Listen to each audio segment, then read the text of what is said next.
I introduce you all, and then each of our panelists, I've asked them if they could talk a bit. They've all come in at different stages in facts history and in quite different roles, curatorial but very distinctly different roles.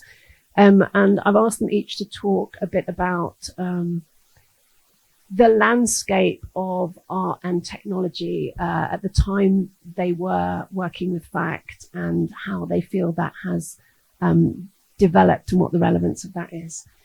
So a wonderful panel, Eddie Berg.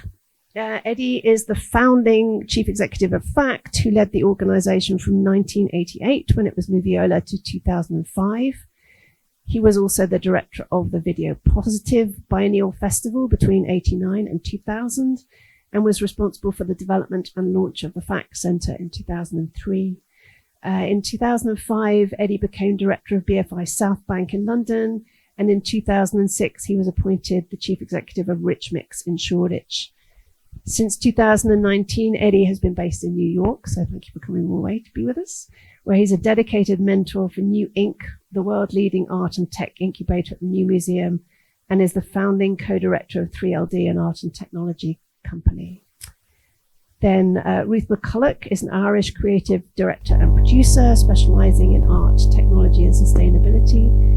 Ruth was the producer and then director of Abandoned Normal Devices between 2009 and very recently, this year, which is a radical organization that curates experiences, commissions, and incubates new art, cinema, and sound, including the And Festival, the UK's only roaming digital biennial. And the relationship is that And was founded by Fact and Folly and Corner House in Manchester, and was based here for quite some time before it went completely independent.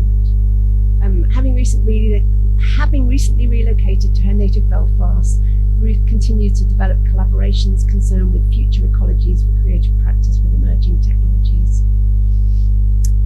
Helen Starr.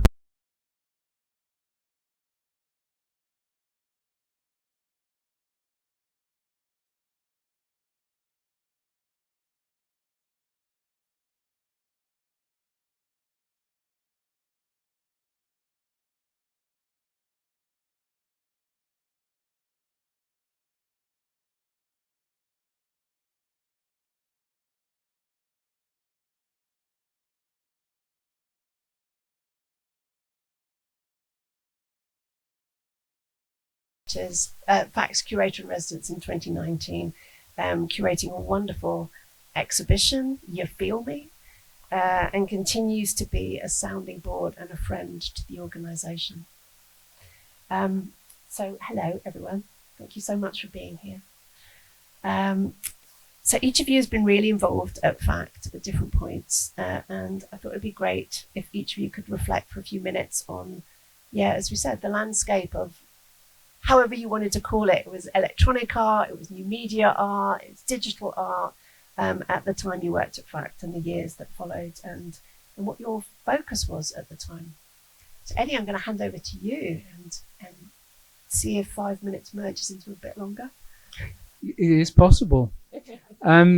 So let me just start by saying that what Nicola outlined from the period from 88 to 2005, that arc of the development of the organisation, with those sort of key elements.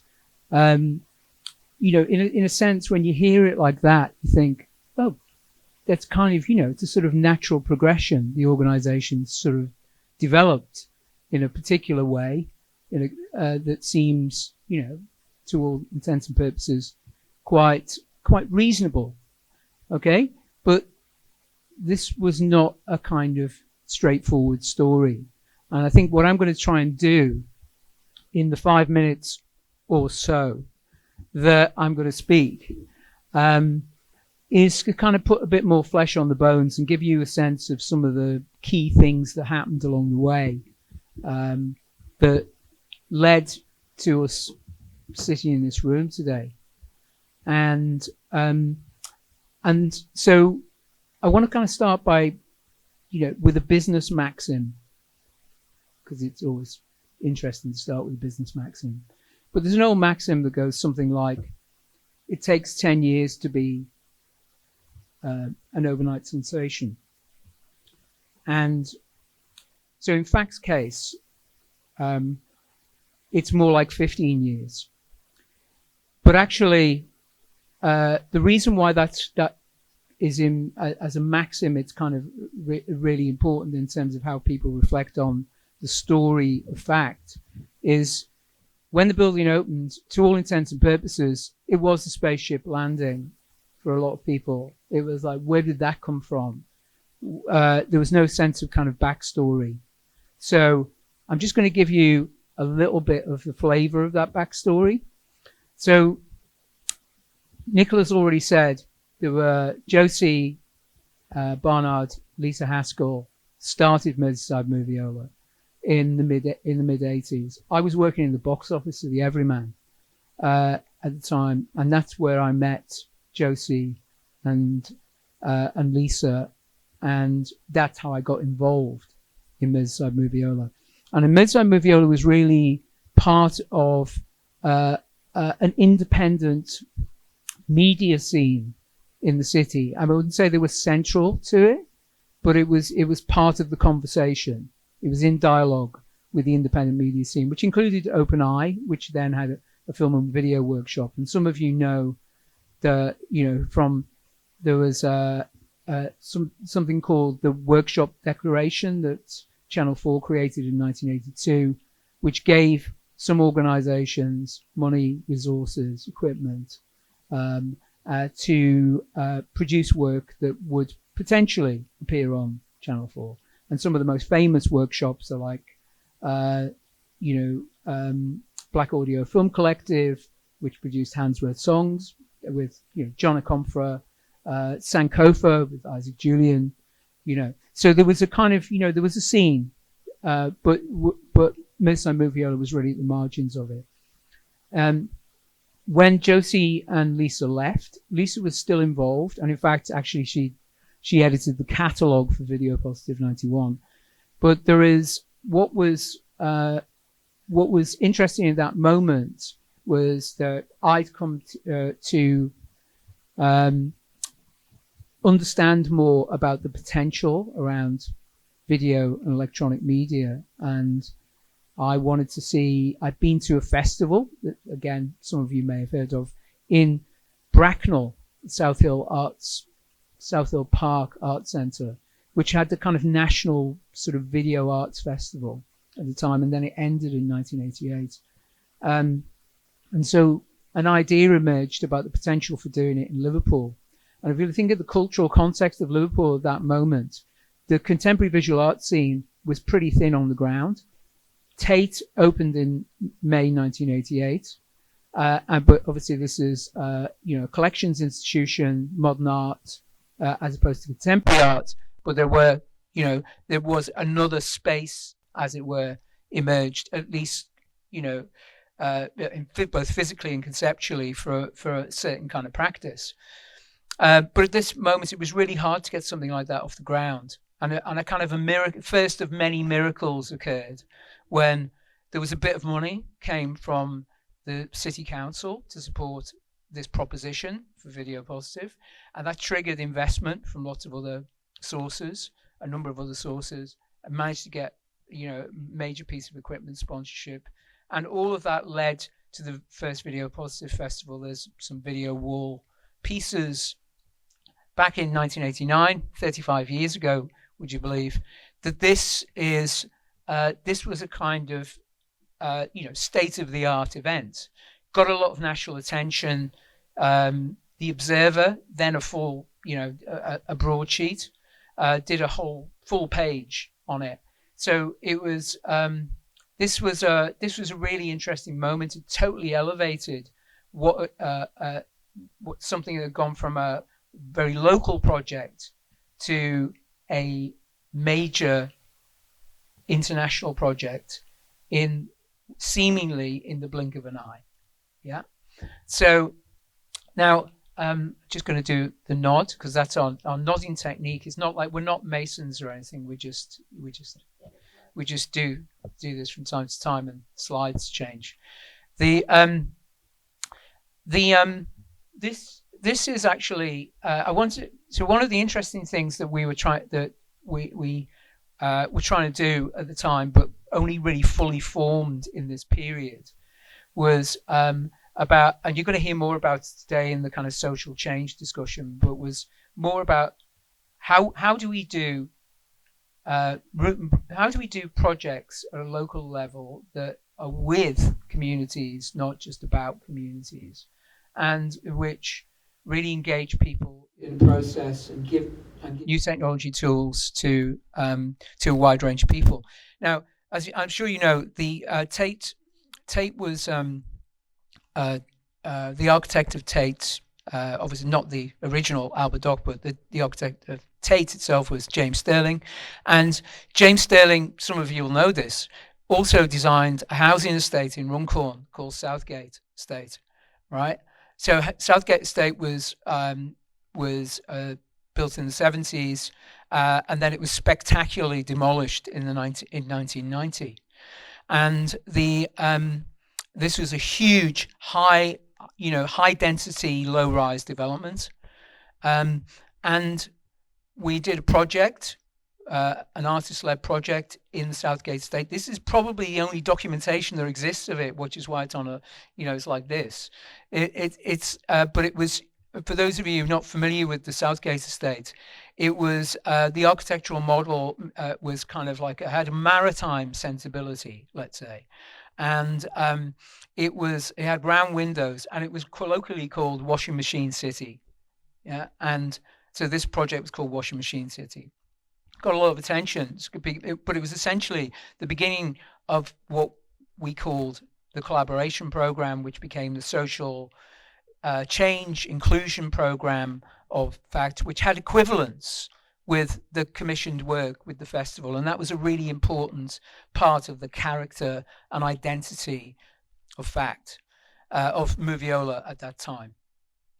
And one of the things about this estate and this project is it had sort of echoes to what happened later on with the Tenant Spin project, which you'll hear about later today, is because this the tenants of the Southgate estate were also in this situation where they're about to be relocated from where they'd kind of spent 15 or so years. There was a mixture of feelings and anxieties about this, and this was captured in the project.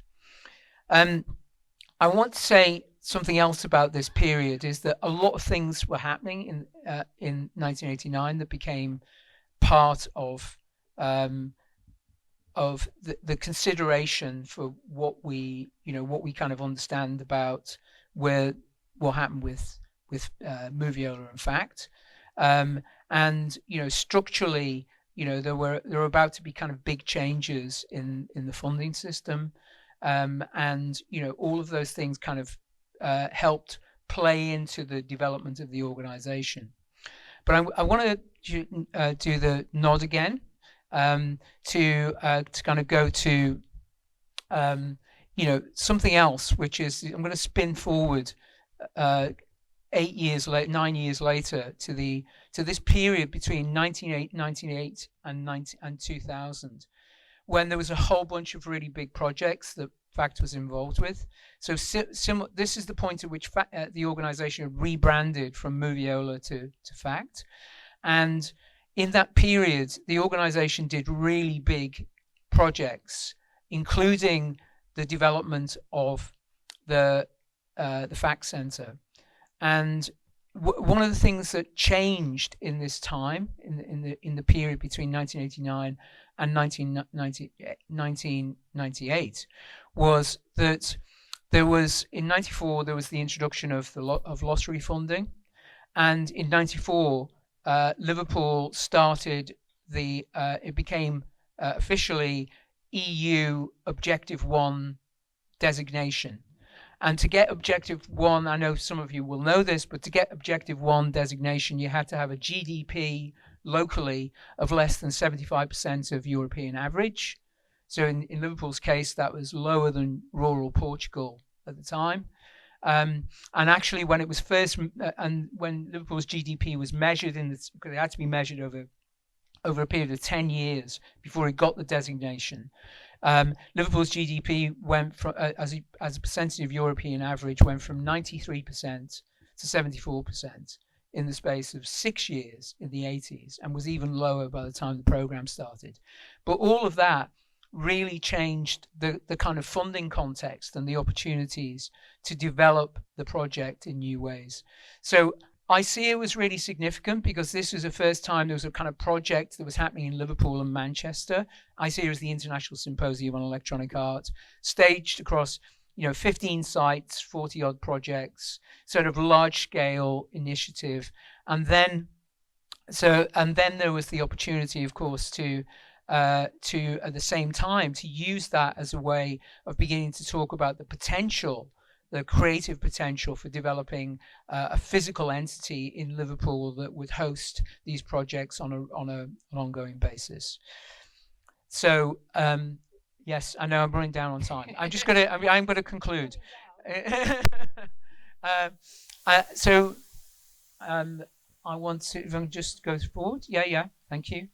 And so I'm just going to quickly summarize some things that happened then in the sort of this period in which the site was developed into the fact center. But just to pick up on what Nicola said before, Urban Splash didn't donate the site. We paid them a bit of money for it. It wasn't very much money, but it was some money. Yeah. So there is, and I know that this is an ongoing sort of comedy routine every time I see, the Urban Splash folks. But like, this is, there was an exchange, right? That led to this site. But what was on this site before was Gold Crown Foods, which was a tea factory, so hence the tea thing, the whole kind of tea exchange thing. But it was a warehouse, and then ICEA 98 exhibition program, the main part of it was in this space. Well, not this space, but this space more generally. But the important thing in that period is that with the Rope Walks partnership being created, it was possible to develop in this location, and to use this really tightly knit location as a way of focusing all of the different elements of FACT together into one building proposal. So very quickly, just to spin through these slides. So this is when FACT opened. This is what it contained. To a great extent, the physical spaces are to largely the same, but there is some changes, adaptations that have happened along the way. But obviously these big volumes like cinemas remain. Then you can see here's a kind of interesting kind of view of FACT from different location in Liverpool, which is possible to have a sort of an aerial shot of FACT, and to see what the building was, because most people don't have that kind of view of the building. And then finally, I just want to say, it's two slides to kind of show something about this, to kind of illustrate where we got to in this period between 2003 and 5.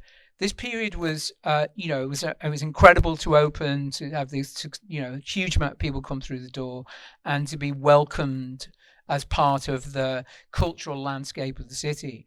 And you can see, there's this kind of sample of projects. Just want to say one thing about the project in the top right-hand corner, which is by Kevin and Jennifer McCoy, New York-based artists. Again, some of you may know this, but like Kevin McCoy was created the first NFT in the world in 2014, and he didn't actually he created it with $7,000 grants from an organization called Rhizome in New York, and then in 2021 he sold it at Sotheby's for $1.5 million.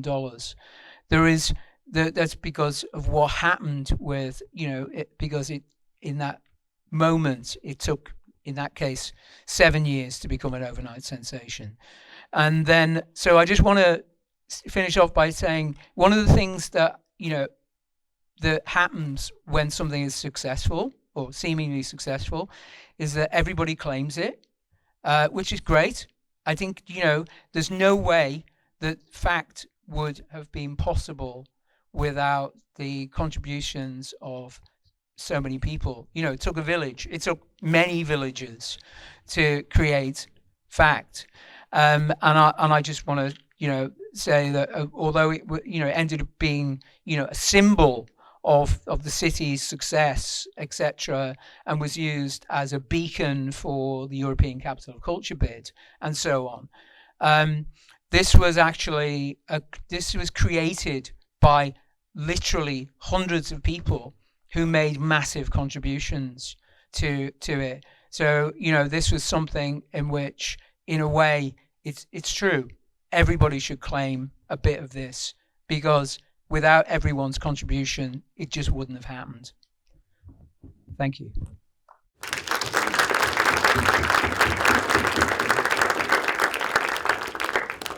Jumping forward till about 2009, I suppose, which sadly is skipping over the whole of the extraordinary European Year of Culture. But I'm not this isn't supposed to be kind of a history of FACT. This is trying to reflect on FACT's meaning and what it was for the arts. So I'm going to hand over to Ruth.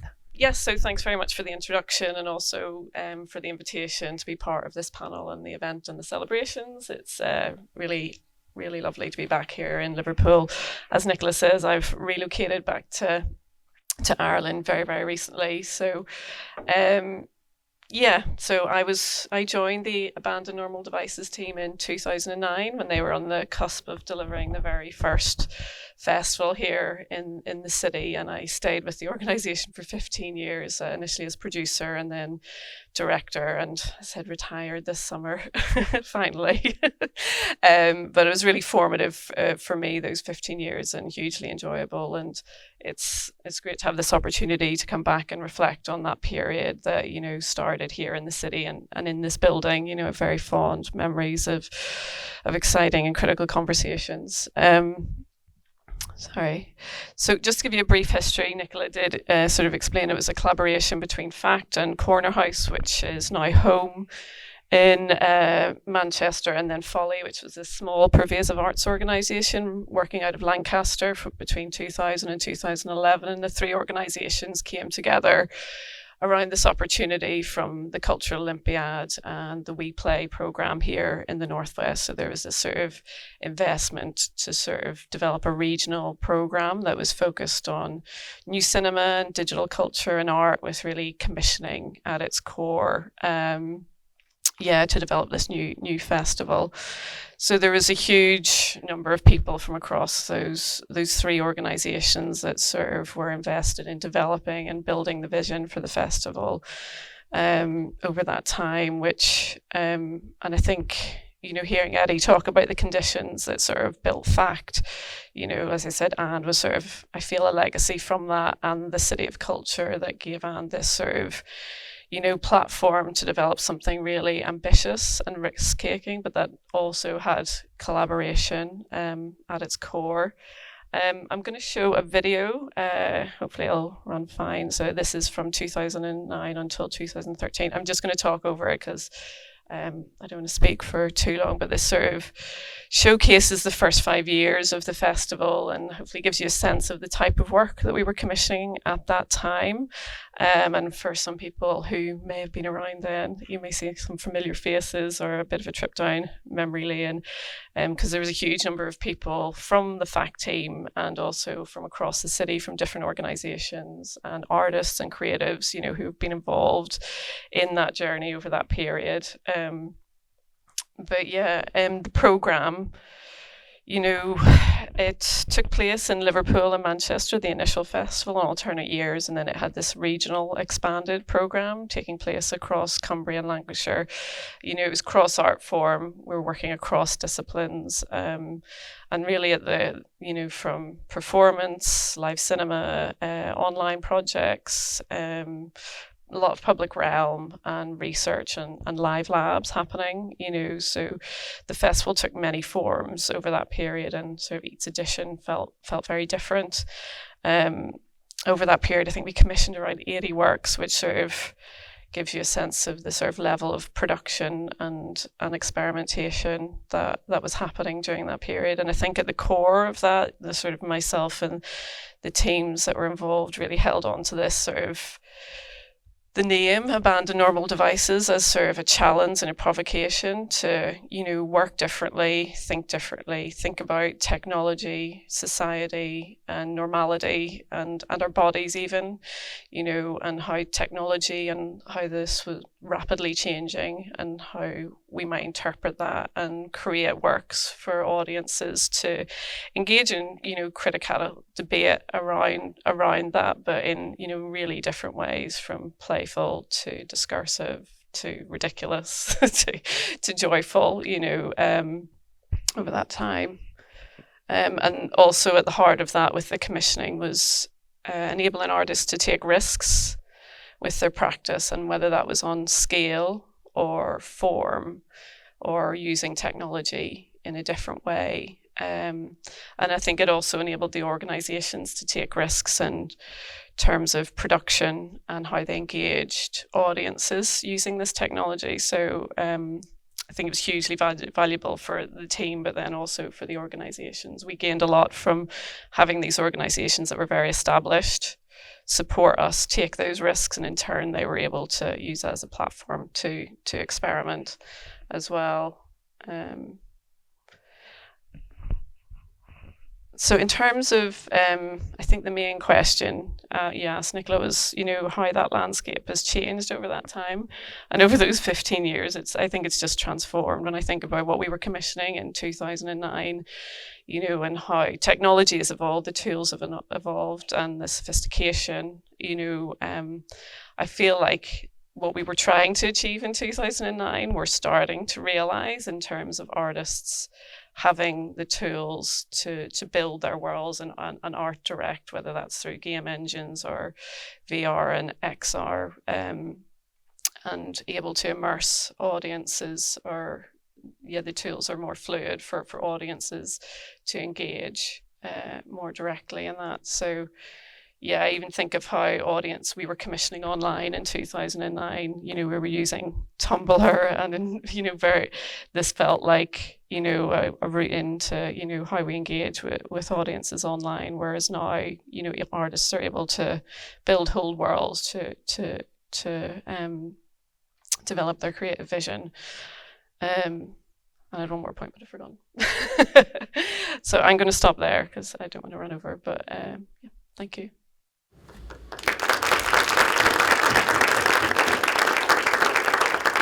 Thank you, Ruth. And now I will hand over to Helen. Thank you both for your wonderful presentations. I have scripted everything because I'm actually not so good with the English language. But I will make some points as we go along to further illustrate what my presentation is about, which can be thought of as a romp through history. So I am an Afro-Carib Trinidadian world building commissioner, cultural activist, and founder of the Mechatronic Library. My practice establishes a Carib epistemology for digital art, focusing on immersive media and AI technologies that express indigenous concepts such as animism, gender fluidity, skin thinking, and simultaneous multiple realities, and nature-guided worlds. We started 1498, which was first contact, I call it, where Christopher Columbus visited the islands of Trinidad and Tobago. I write a lot about the technology of my people, which was a plant-based technology. People tend to think of the indigenous tribes of the Caribbean as being quite primitive, but at the time we were actually quite sophisticated people in that we had managed to eradicate through our plant-based technologies every single disease apart from one, which is called Chagos. So I'll say that again. When Columbus arrived, there was no mumps, measles, influenza, or any disease of that sort. And all of the diseases that we have today in the New World were introduced by the people from the Old World. So I think a lot about what would have happened if we had traded instead, what sort of knowledge has been lost. I write a lot as well, specifically about what we know we have from the few records that remain. There were 7 plant technologies which were for birth control. And this was in 1498. We had plant-based birth control, which has subsequently been proven to be as effective today as it was hundreds of years ago. So, in the decolonial context of 3D animation, the concept of animism suggests that objects or characters created through animation are infused with simulated life. These informational entities serve to convey narratives, emotions, and ideas. Information is encoded within the movement, behavior, and visual attributes of these beings as the embodied player pierces the veil of their near and far space, giving birth to new concepts such as co-presence. Carib epistemology highlights the futuristic nature of interactive animation, where elements of art, technology, psychology, and information science converge to transport audiences into different worlds where characters shapeshift into multiple selves, giving the audience player the chance to experience the dreamed-up worlds of the other in the liminal space between text and visual representation. This was a work by Anna Bunting Branch, and I write, in the next scene of Meta, when we inhabit the body of the flying non-human, we view the world with an alien perspective, and our minds labor to cipher meaning out of the scene unfolding beneath our feet. This interpretation gap, this liminal struggle, is redolent in the lives of those who are othered. Thus, Meta begins its metaphysical skepticism towards the grand narrative of Western culture by its reverence for the virtual at the expense of the real, or more correctly, a fundamental questioning of what the real constitutes. 1590. We become cannibals. A quote from Sylvia Wynter, who I follow. Sylvia says, the systematic objectification and violence of colonialism gave lie to Europe's humanism. As Fanon put it in the closing pages of his anti-colonial manifesto, when I search for man in the technique and style of Europe, I see a succession of negations of man and an avalanche of murders. But what bears reflection is that neither Fanon nor Césaire want to abandon humanism. On the contrary, they want to correct its vision and fulfill its promise. This is why, as Fanon goes on to announce, the aim of the post-colonial project is to try to create the whole man whom Europe has been incapable of bringing to triumphant birth. 1853. The effects of English rule in India were devastating, as Karl Marx observed. Yet this dragging of individuals and people through blood and dirt, through misery and degradation, was also a historical necessity, for England has to fulfill a double mission in India, one destructive, the other regenerating. the annihilation of old Asiatic society, and laying the material foundation of Western society in Asia. 1937. Oh, sorry. Sorry, this is the Karl Marx slide. Next slide. Nicola, sorry. 1937. This outlook was buttressed by the rise of social Darwinist and racial theories of societal development. Winston Churchill, for one, had long believed that the Aryan stock is bound to triumph. As Home Secretary in 1910, he proposed the mass sterilization and incarceration of degenerate Britons in order to strengthen their race. In a similar vein, he told Copeland's Royal Commission on Palestine, "I do not admit that a great wrong has been done to the Red Indians of America or the Black people of Australia. I do not admit that a wrong has been done to these people by the fact that a stronger race, a higher grade race, a more worldly wise race, to put it that way, has come in and taken their place. I do not admit it." 2000. Next slide, yeah. Sylvia says, again, "You see, the problem when we confront that of scandalous inequalities between the rich and poor countries, of global warming and the disastrous effects of climate change, of large-scale epidemics like COVID, such as AIDS, can be solved only if we can, for the first time, experience ourselves, not only as we do now as this or that genre of human, but also as human. A new mode of experiencing ourselves in which every mode of being, human, every form of life that has ever enacted is part of us. We are part of them."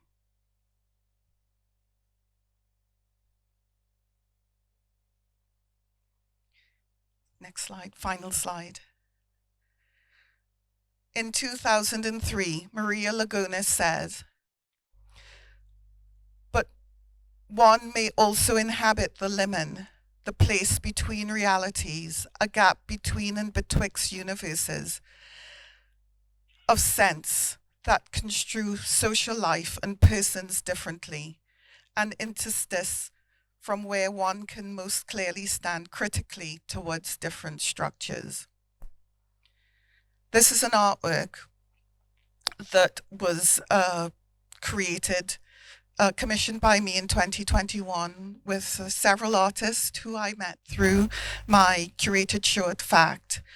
And it was called It Was a Roadside Picnic, which was loosely based on the decolonial Roadside Picnic, a philosophical science fiction novel by Soviet Russian authors, and also the Catalan Atlas of 1375. I guess what I want to say is, through my work in digital, I think that it becomes a way to transport the audience player to experience the stories of the other, and through this work we can begin to stitch the world together, and we can begin to understand us all as the humans that we want to be.